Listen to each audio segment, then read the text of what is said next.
Welcome again प्रज्ञा academy. आज मैं आपके सामने एक ऐसा टॉपिक लेकर के आया हूँ जो आपकी एग्जाम की दृष्टि से बहुत ज्यादा इंपॉर्टेंट है, इसलिए आपको वीडियो ध्यान से देखना है। फ्रेंड्स, तो हम स्टार्ट करेंगे आज point 7 ages of man. William Shakespeare की पॉइंट है जो 12th क्लास कंपलसरी में है, 11th क्लास लिटरेचर में है और 9th क्लास सीबीएसई में भी ये पॉइंट है, तो इसलिए इंपॉर्टेंट पॉइंट है, इसके बारे में स्टडी करेंगे। तो देखो फ्रेंड्स, स्टार्ट करते हैं। 7 ages of man William Shakespeare. सबसे पहले तो आप जानते होंगे विलियम शेक्सपियर को, नाम सुना होगा कि विलियम शेक्सपियर एक इंपॉर्टेंट पॉइंट है इंग्लिश लिटरेचर में। इंग्लिश हिस्ट्री में विलियम शेक्सपियर का जो नाम है वो सर्वोच्च है। विलियम शेक्सपियर की बात करते हैं तो विलियम शेक्सपियर ने अपने पूरे जीवन काल में 37 तो क्या लिखे हैं, प्लेस लिखे हैं, नाटक लिखे हैं, ड्रामास लिखे हैं, इसलिए इनको ड्रामेटिस्ट कहा जाता है। फादर ऑफ इंग्लिश ड्रामेटिस्ट कहा जाता है विलियम शेक्सपियर को। और 154 इन्होंने सोनेट्स लिखे हैं, 154 इन्होंने सोनेट्स लिखे हैं और 2 लॉन्ग इन्होंने नरेटिव पोएम्स लिखी है, 2 लॉन्ग नरेटिव पोएम। ये विलियम शेक्सपियर हिस्ट्री है। 37 place, 154 sonnets, 2 long narrative poems. Sonnets का मीन्स होता है एक पोएम, 40 लाइन, एक ऐसी पोएम जिसमें क्या हो 40 लाइन हो, 40 लाइन पेंटामेट्रिक लाइन। तो लिटरेचर की बात है जो आपको बाद में बताएंगे सोनेट्स के बारे में। तो 154 सोनेट्स लिखे, 2 लॉन्ग नरेटिव पोएम्स लिखे, 37 प्लेस लिखे हैं। अब ये जो हमारी पोएम है 7 एजेस ऑफ मैन, ये क्या है? अब ये जो 7 एजेस ऑफ मैन पोएम है फ्रेंड्स, ये सोनेट्स नहीं है, क्योंकि सोनेट्स भी पोएम होती है लेकिन एक ऐसी पोएम होती है जिसमें 40 लाइन हो। तो 7 एजेस में मैन में क्या नहीं है, 2 लॉन्ग नरेटिव पोएम्स लिखी थी, तो वो लॉन्ग नरेटिव पोएम्स भी ये नहीं है। तो इसका मतलब क्या है? तो मैं आपको बता दूं, बेसिकली पॉइंट नहीं है 7 एजेस ऑफ मैन, ये विलियम शेक्सपियर का एक ड्रामा था। उस ड्रामा का नाम है एज यू लाइक इट। ये विलियम शेक्सपियर का एक कॉमेडी ड्रामा था, एज यू लाइक इट। उस मैसेज पोएम को लिया गया है 7 एजेस ऑफ मैन को। विलियम शेक्सपियर का जो ड्रामा था एज यू लाइक इट, उसमें एक कैरेक्टर था जिसका नाम था जैक्स। क्या नाम था? जैक्स। उस जैक्स के द्वारा बोली गई लाइन कहलाई हमारी 7 एजेस ऑफ मैन, जिसे विलियम शेक्सपियर ने लिखा है। क्या है इसमें, उसके बारे में हम जानेंगे। जैक्स के द्वारा बोली गई जो लाइन थी एक सोकुलकी है, मतलब इनको जैक्स खुद स्टेज पे क्या करता है, बोलता है, एकालाप है। तो इसमें मनुष्य की 7 अवस्थाओं के बारे में बताया गया है। 7 से आपको पता चल रहा है एजेस। एजेस का मतलब यहाँ पर स्टेजेस है, अवस्थाएं, चरण।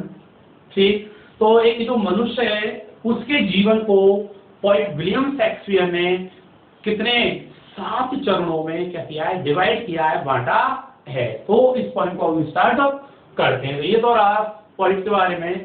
पॉइंट के बारे में अपने आता नहीं है एग्जाम में, इसलिए ज्यादा डिटेल से नहीं जाएंगे। अब पॉइंट की हम बात करते हैं।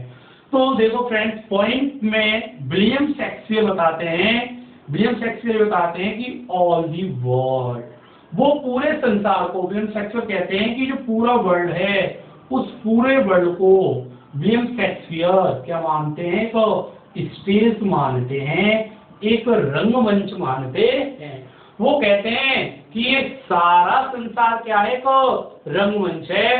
पहली ही पॉइंट की जो लाइन है ऑल दी वर्ल्ड स्टेज, उस पहली लाइन में यहाँ पर पॉइंट ने लिटरेरी डिवाइस का यूज किया है। कौन सी का यूज किया है? मेटाफर का यूज किया है, अर्थात वो संसार को ही क्या मान लेते हैं, को रंगमंच मान लेते हैं। तो विलियम शेक्सपियर कहते हैं कि ऑल दी वर्ल्ड स्टेज, की संपूर्ण संसार एक क्या है, स्टेज है, एक रंगमंच है। क्योंकि शेक्सपियर का संबंध किससे रहा है, ड्रामा से रहा है, ड्रामेटिस्ट रहा है, इसलिए वो वर्ल्ड को क्या मानता है, रंगमंच मानता है।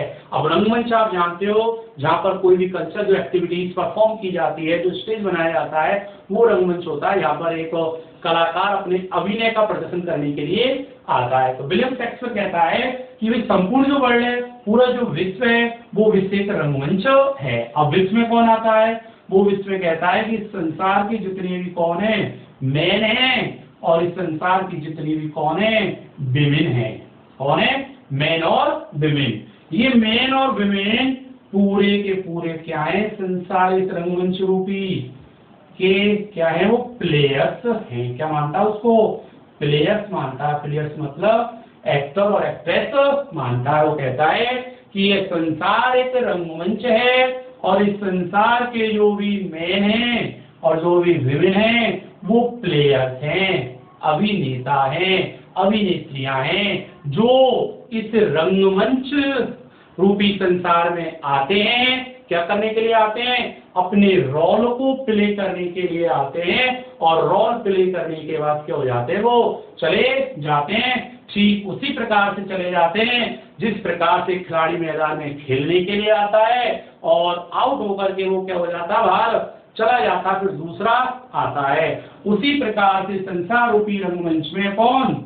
मैन और विमेन इस स्टेज पर आते हैं, अपना रोल प्ले करते और चले जाते हैं। उसी प्रकार से जैसे एक व्यक्ति संसार में जन्म लेता है और जन्म लेने के बाद क्या हो जाता है? वो मर जाता है। अर्थात यहाँ पर कभी आने और जाने को किससे मापता है? वर्त से। और किससे? डेथ, मृत्यु से। कभी कहता है कि ऑल दी वर्ल्ड स्टेज, ये सारा संसार क्या है? स्टेज है, एक रंगमंच है। All the main and women merely players. Point की दूसरी लाइन है कि all the main and women merely players. इस संसार के जितने भी मेन हैं और विमेन है मियरली प्लेयर्स, वो केवल क्या है? प्लेयर्स हैं, एक्टर और एक्ट्रेस हैं। They have their existence and entrance. तो यहाँ पर कभी कहता है they have their existence and entrance, कि वो क्या करते हैं? प्रवेश करते हैं, अर्थात अपना अभिनय करने के लिए प्रवेश करते हैं, और अभिनय करने के बाद क्या हो जाते हैं? वो बाहर निकल जाते हैं। और एग्जिट और एंट्रेंस को कभी किससे करता है? बर्थ और डेथ से, अर्थात जन्म और मृत्यु से। तो फ्रेंड्स, कभी कहता है कि एक व्यक्ति अपने जन्म से लेके मरने तक, जन्म से लेके मरने के समय की जो अवधि है, जन्म से लेके मरने तक व्यक्ति जो एक्ट करता है, जो कार्य करता है, उन कार्यों को विलियम शेक्सपियर ने कितने में? 7 स्टेजेस में, 7 चरणों में डिवाइड किया है। तो इस पॉइंट में हम यही पढ़ेंगे। तो सबसे पहले कवि विलियम शेक्सपियर कहता है कि ये जो संसार क्या है? तो रंगमंच है, और इस रंगमंच रूपी संसार में विलियम शेक्सपियर कहता है कि एक मनुष्य सबसे पहले जो भूमिका निभाता है, उसकी पहली जो भूमिका है वो किसकी है? इन्फेंसी की है। अर्थात एक व्यक्ति जब जन्म लेता है तो सबसे पहला जो उसका कार्य होगा वो कौन सी स्टेज में होगा? इन्फेंसी में होगा। इन्फेंट यानी वो एक नवजात बच्चे की स्थिति को बताता है। तो पहली यहाँ पर स्टेज है वो कौन सी है? इन्फेंसी है। अब इन दिस स्टेज, इस स्टेज में क्या होता है कि एक जो चाइल्ड होता है, एक जो बच्चा होता है, वो टोटली हेल्पलेस होता है, निसार होता है, इज डिपेंड ऑन अदर्स। अर्थात वो निर्भर रहता है, किस पे निर्भर रहता है? उसकी जो केयर टेकर है, उसकी जो मदर है, माँ है, उस पे निर्भर रहता है। तो कभी कहता है कि व्यक्ति की जो पहली अवस्था है वो इन्फेंसी है। इस इन्फेंसी में एक जो बच्चा है वो क्या करता रहता है? क्राइंग, रोता रहता है, वोमिटिंग, और क्या करता रहता है? वो उल्टियां करता रहता है। फ्यूलिंग एंड मक्लिंग, क्या करता रहता है? वो रोता रहता है, उल्टियां करता रहता है। कहाँ पर उल्टियां करता है वो? किसकी? उसमें नर्स आर्म, उसकी जो नर्स है, धाई है, उसकी भुजाओं में, उसकी गोद में क्या करता रहता है? वो उल्टियां करता रहता है। तो ये अवस्था बताइए पहली किसकी? इन्फेंसी। उसके बाद कभी कहता है कि जो सेकंड स्टेज आती है वो सेकंड स्टेज एक बच्चे की किसकी आती है? स्कूल बॉय की आती है। इन्फेंसी से जब वो थोड़ा बड़ा होता है और जब पहली बार वो स्कूल जाता है तो कभी यहाँ पर दूसरी स्टेज व्यक्ति की बताता है कि दूसरी अवस्था में व्यक्ति जो काम करता है वो स्कूल बॉय का काम करता है। इस स्कूल बॉय को कभी ने कंपेरिजन किया है कि जो बच्चा होता है वो कंप्लेनिंग क्या करता रहता है? इसमें कंप्लेनिंग करता रहता है, शिकायत करता रहता है। कंप्लेनिंग फॉर एवरीथिंग, प्रत्येक चीज के लिए क्या करता है? वो शिकायत करता रहता है। और शिकायत करने के साथ साथ he is not interested in studies, उससे पढ़ाई में कोई इंटरेस्ट नहीं होता, इसलिए कभी कहता है like a snail, like a snail, unwillingly to school. Unwillingly मतलब वो बिना इच्छा के कहाँ पे जाता है, स्कूल जाता है। सेकंड अवस्था में एक व्यक्ति स्कूल बॉय की भूमिका निभाता है, जिसमें वो प्रत्येक चीज के लिए वाइनिंग अर्थात कंप्लेनिंग शिकायत करता रहता है, और एक घोंगे की तरह, घोंगे कीड़ा होता है जो वेरी स्लोली, बहुत धीरे धीरे रैंक करके क्या होता है वो चलता है, उसी प्रकार से एक बच्चा धीरे धीरे कहाँ पे जाता है, स्कूल जाता है, उसका इंटरेस्ट नहीं है। उसके बाद तीसरी जो स्टेज आती है, तीसरी स्टेज को विलियम शेक्सपियर बताते हैं लवर, कि एक व्यक्ति जब तीसरी अवस्था में पहुंचता है तो वो लवर किसकी भूमिका निभाता है, वो एक प्रेमी की भूमिका को निभाता है, प्रेमी बन जाता है। अब पहली अवस्था में वो नवजात बालक था, दूसरी में स्कूल बॉय बना, तीसरी जो स्टेज आई है उसकी वो लवर की आई है। यहाँ पर वो फैंसीफुल हो जाता है, कल्पनाओं में विचरण करने लगता है, उसकी जो बिलव्ड है, उसकी जो प्रेमिका है, उसको वो क्या करता है, याद करता है, उसकी याद में साई आए बढ़ता है, लाइक फर्नेस, किसकी तरह, भट्टी की तरह, जिस प्रकार से भट्टी की लौ धधकती है उस प्रकार से वो अपनी प्रेमिका को क्या करता है, याद करता है, और उसकी याद में वो वोफुल वेलाड, वो फुल वेलाड का मतलब है दुख भरे गीतों को, सैड पॉइंट्स को, सैड सॉन्ग्स को क्या करता रहता है, गाता रहता है। वो चाहता है कि वे हमेशा उसकी कंपनी में रहे, किसकी कंपनी में रहे, उसकी जो प्रेमिका है उसके साथ में रहे, वो उससे सेपरेट होना नहीं चाहता। तो थर्ड जो अवस्था बताई है पॉइंट ने, वो लवर की बताई है, जिसमें महत्वपूर्ण बात ये है कि वो साई लाइक फर्नेस, एक फर्नेस यानी भट्टी की तरह आगे बढ़ता रहता है। ठीक, यहाँ पर सिमिली का यूज कभी नहीं किया है, और कभी कहता है कि वो अपनी प्रेमिका के लिए वोफुल वेलाड, दुख भरे गीतों को क्या करता रहता है, गुनगुनाता रहता है।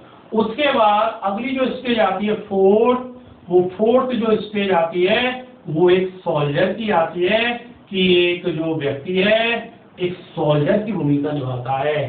सोल्जर के मतलब यहाँ पर सैनिक से मतलब नहीं है, कभी कहता है कि एक ऐसी भूमिका निभाता है जिसमें जिस प्रकार से जो सैनिक होता है उसमें जोश एनर्जी होती है, जेस्ट जोश उत्साह होता है, उसी प्रकार से वो एक ऐसी अवस्था में आ जाता है जिसमें वो स्ट्रेंज और फुल भरा होता है, फुल ऑफ स्ट्रेंज